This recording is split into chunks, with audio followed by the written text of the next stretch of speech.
In today's video, it's October. October is blogging month over at artistfire.com. If you didn't know, Artistfire is my website, and I host a lot of education. I'm always sharing value there.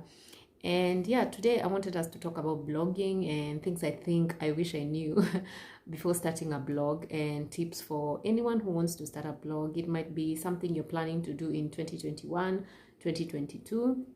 We have all seen these videos of, is it too late to start a blog? Is it too early to start a blog and all that stuff? But I still believe that there is a place for written content, even if we have so much more content that's doing well in other places. For example, we have audio content. People are now doing a lot of podcasts, for example. People are doing short, snappy videos on TikTok and all the other places in the internet. So you might be wondering, like, is there still a place for blogging? So yeah, I'll be sharing different tips. In case you didn't know, I have 2 blogs, and I've also guest blogged for so many corporate accounts. And if you want to actually read some of my work over the internet, I think I have a list somewhere I can be able to share that link. I believe that one of the things I wish I learned about blogging was to begin with the end in mind. Most times we start blogs because of passion. Passion is the only thing that is driving us. We have this amazing blog that really blows up. Things are good. We are posting. Life is going well. But then somewhere along the way, we kind of forget about the blog, or we get so tired. We feel like, I'm so tired. I don't want to keep posting on this blog. But if you have a good game plan, or if you've started with the end in mind, you shouldn't get to that place because you already know where you're trying to go with this blog. So one thing I would tell you is, please have a game plan. Even if your blog is like a passion project, please just have a plan, like a plan of how will I be collecting content, or how will I be getting inspired to write, or even a content calendar. You still need to also decide, how often will I be posting? Frequency is one of the most important things in blogging. I've been blogging for many years, but I can tell you for a fact that's the hardest thing to crack. That consistency of every Wednesday I have a blog post, or every 2 weeks I'm gonna be doing like a post, for example. That's one of the hardest to crack, because there are times, honestly, you don't feel like writing. There are times you're not inspired to do anything. So make sure you have that covered.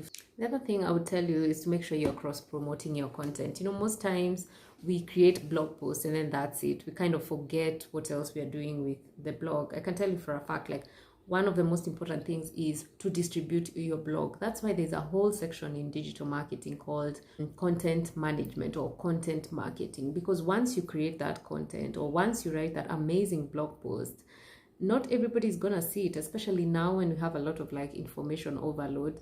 Not so many people will get to see that piece of content. So it's up to you to really distribute it far and wide, and you really need to cross-promote. Cross-promotion, even you can change some of the things in the blog post.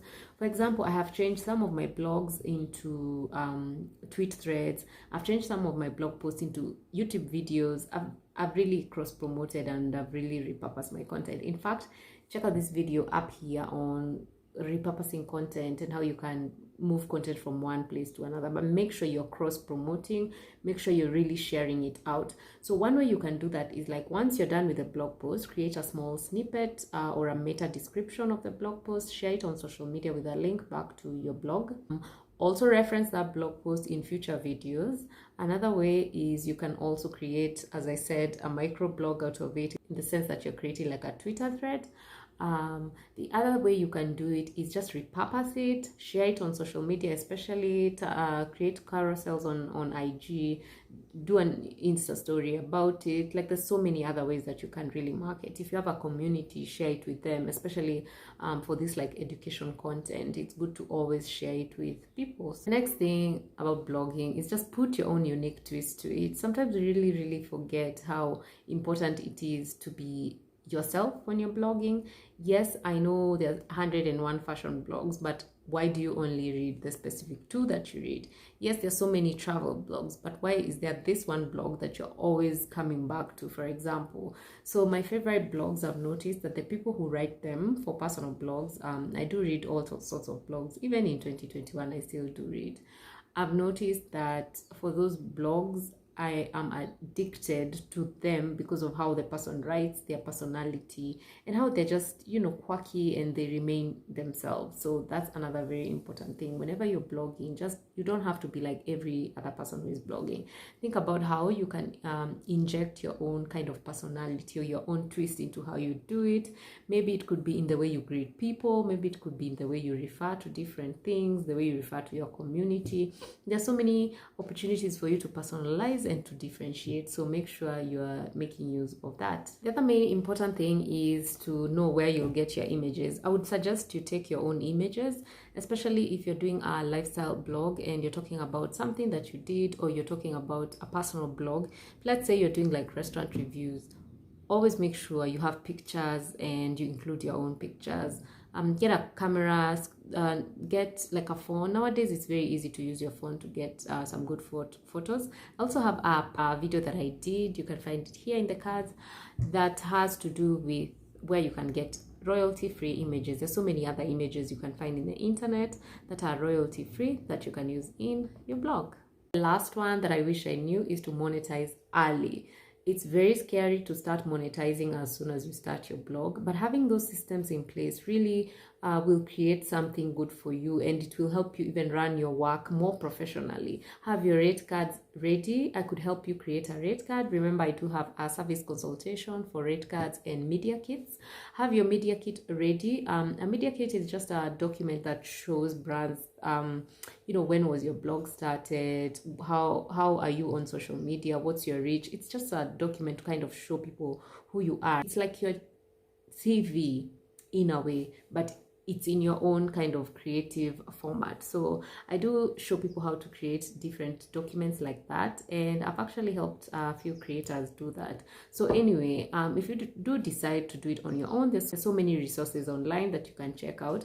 But having those systems in place, knowing how much you would charge for a blog post, for a sponsored post, knowing how much you charge for social media posts, is very great to do it early.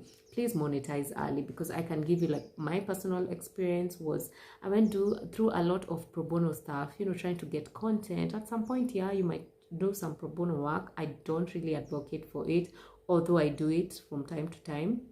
And I have done it in the past when I'm growing and when I'm looking for, content. So make sure you monetize early, create your own products, create a rate card, and this will really, really help you as a blogger. So yeah, guys, those are some of the things I wish like I knew, or some of the tips I could give people about blogging in 2021 and also in 2022.